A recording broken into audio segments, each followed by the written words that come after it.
at 7:59 a.m. on this Wednesday morning's OTB AM with Gillette Labs. Get the ultimate shave or your money back. Neon Night Edition available now. Time to say a very good morning to the football writer Martin Lipton. Morning, Martin. Hello, Martin, can you hear us? Oh, sorry, I was struggling there. Yes, I am here. Sorry, apologies. I'm a slightly dodgy link in Krakow where I am at the moment. You're okay. We got you. Harry Kane to Bayern. Is this looking ever closer now? That he appears to want to leave, and certainly his desire for trophies might lead him there. It's so difficult to work this one out because clearly Bayern Munich are interested, and I think there's evidently been an approach to Kane. But the sticking point remains Daniel Levy.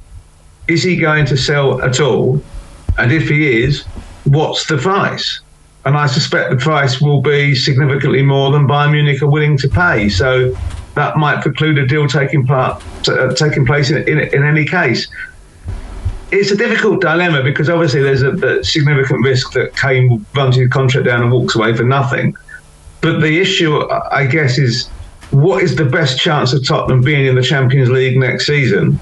And the answer to that is quite clearly with Harry Kane still at the club this season. So there's the balance that has to be made. And there will still be the belief that if Postecoglou can prove over the next few months that he's turning things around, that will be enough to persuade Kane to sign a new contract in any event. So £60 million plus add-ons seems to be the opening bid, which was deemed too low by Spurs. They want around £100 million, as you said, to stand any chance of this going through. But as you say, Martin, he's out of contract next summer. So do Spurs and Daniel Levy have a leg to stand on here? Will they have to just get rid of him for maybe less than the transfer fee that they desire? No. I mean, I think economically you would say that's the move to make, but truly they don't have to. And it will be a risk of him walking away for nothing at the end of the season if he stays on through this coming campaign. But it does appear that the risk they're willing to take at this juncture. Now, this could all be good hardball negotiating tactics to try and get that bid towards the 100 million which they're talking about. I mean, I think it would be difficult to turn that sort of money down. But if you open at 60, you're unlikely to go to 100, aren't you? I mean, it's too big a jump, really, you would think. And are Bayern really that desperate to get him? Or are they more keen to try to look as though they're appeasing Tuchel? That's another issue. Because let's be fair, despite winning the league last season, Tuchel didn't make a very positive impact, and indeed they wouldn't have won the league if Dortmund hadn't blown up on the final weekend. There are reports that Bayern have their other backup options, including Victor Osimhen from Napoli. You have Randal Kolo Muani from Eintracht Frankfurt, Dusan Vlahovic from Juventus, in case this Kane deal doesn't go through. Will Daniel Levy, I guess, be more willing to accept a lower transfer fee because it's not a Premier League side, not a rival, Martin, you reckon? I think that's the most likely scenario. If he is to go, it will be to a team outside of the Premier League, because the last thing Levy wants is for him to be scoring goals against Tottenham next season, because that would just be another dagger in the back every time he did. And as we know, I think it's fair to say that Levy's not always the most popular chairman in the Premier League with the fans. It's interesting actually that they are spending money or looking to spend money. Now some might look at that and think, they're spending the money before they get it in, and they know they're going to sell Kane. An easy thing to say. The one you have to remember is that Tottenham are financially better off than pretty much everyone, apart from the Gulf state-enabled, the superpower clubs, the state-aided clubs, because of their traditional low revenue, income to wages ratio, and also the fact that they're getting so much money through the gate and other things every season. This season just passed, they would have grossed more than £500 million. There was a suggestion by Jamie O'Hara on TalkSport yesterday that it'd be a step down for him going to Bayern Munich, and it was all the context of it was the balance of that question as to whether he wanted to stay on and become the Premier League's all-time goal scorer or go and try and win trophies at Bayern. And I see Alan Shearer in the Athletic this morning saying that he, in his own experience, would have to go out and try to win something. Where do you think, when all those little things are on the scales for Harry Kane over the coming days and weeks, what sort of a competitor is he, Martin? Is he, I want to stay here and have legacy in England, or I want to go and win stuff in Germany? I think he'd like to get some silverware on the board, there's no doubt about that. But at the same time, he also is desperate to beat Shearer's record.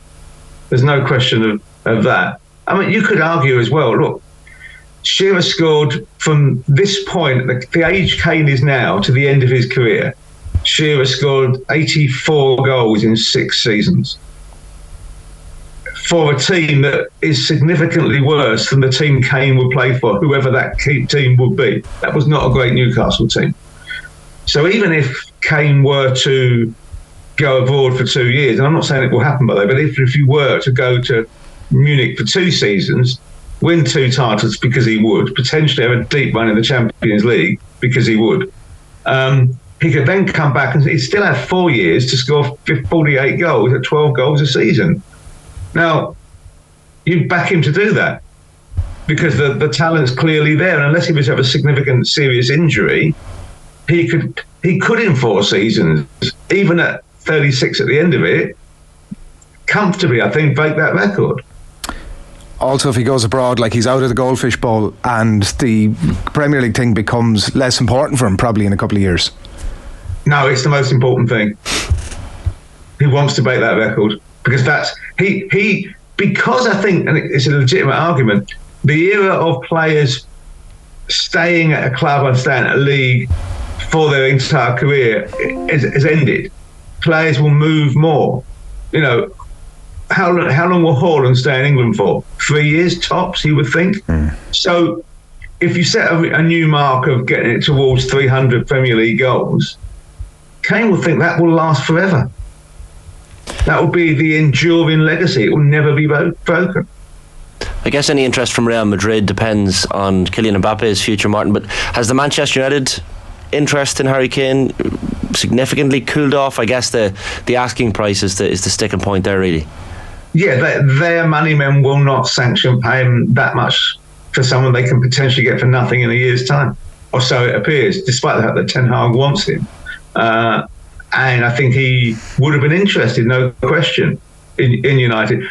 It doesn't appear, though, that he's pushing to get out. I mean, 2 years ago, at this point in the summer, it was pretty clear that he wanted to leave. But as I said, it was less that he wanted to leave, more that he felt he couldn't stay.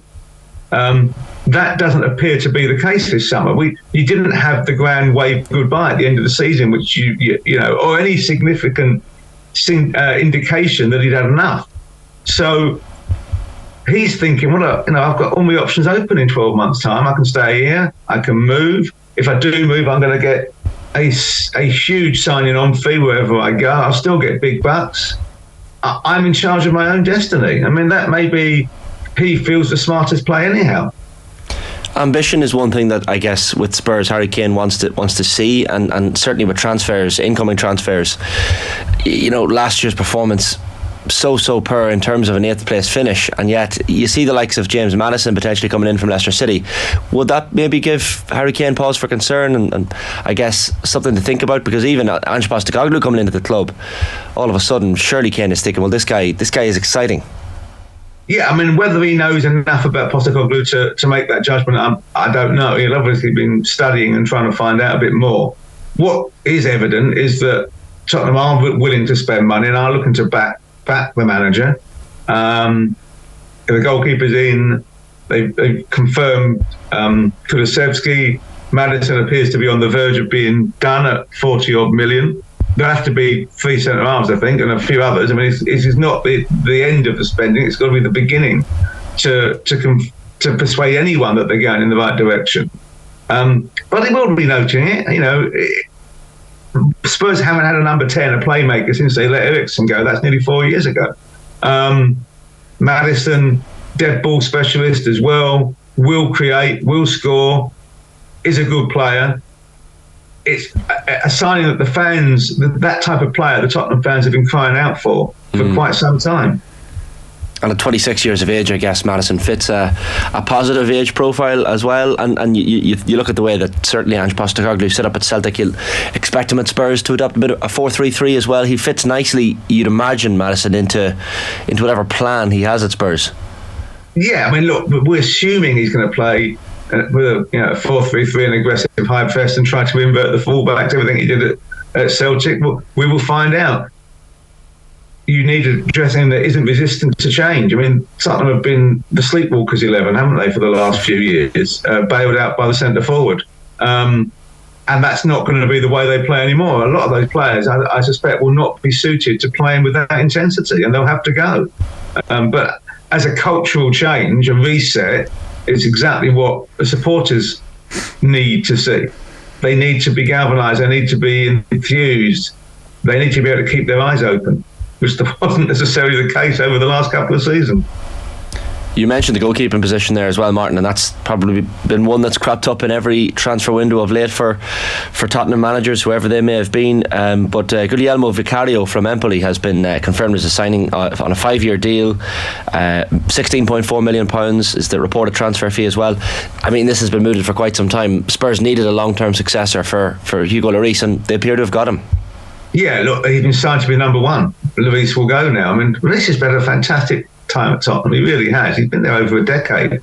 He's been part of the furniture, been through a lot of the managerial changes. He probably needs time to finish his career elsewhere, whether that be in France or Saudi or wherever it might choose to be. And they've signed the replacement. I think they clearly were interested in Ray, and Brentford refused to budge over what Spurs believe was an overinflated price.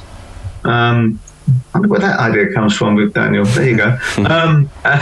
And they then went out and got the other one who was on the list, who's had a decent season in Italy. I haven't seen enough of him to make a judgment. I do not know. What I'm hearing is he's got good reactions and he's very good with his feet, and that's prerequisite now for a top goalkeeper. But let's see his talent, his standard when he comes here. It's probably too early to judge. There are other transfer rumblings across London at the moment, Martin, not least Declan Rice, and we're, I guess, waiting to see whether he ends up likely at Arsenal or Manchester City. So Arsenal have made a third bid for Declan Rice worth £105 million. So this is reported as a £100 million fee and £5 million in performance-related add-ons. This, of course, coming after Manchester City's £90 million bid was turned down by West Ham. They, of course, had 2 club record bids already, rejected Arsenal. West Ham seem to be looking for £120 million, Martin, but I mean, I guess the player wants to stay in London, so Arsenal seems still the more likely destination, really. Yeah, you would think so. I mean, it all depends desperately how desperate rather City are to gazump Arsenal. But it is a proper auction, isn't it, now? And they're both going in with bids that are now meeting the sort of figures that West Ham want to hear, and then it comes down to who is the keenest and who can persuade Rice. I think if City came in and trumped Arsenal's bid, then West Ham would have no compunction in selling to City, and then it would be up to Guardiola to persuade Rice that he wants him in his team. But I think he would definitely have him in his team, and he would be a key player in the dominant side. You go to Arsenal and you become the central cog in the side that's trying to break through and to become the dominant side. It's actually not a bad position to be in. Wherever he goes well, doesn't he? He gets to a huge club that's going in the right direction. So I think if you're Declan Rice, you're as happy as you can be. And you've played this whole exit extremely well. You've not kicked up a fuss. You've let it be known what your position was. You've gone out having lifted a trophy with West Ham. He could hardly have been more faultless in his movements over the last few months.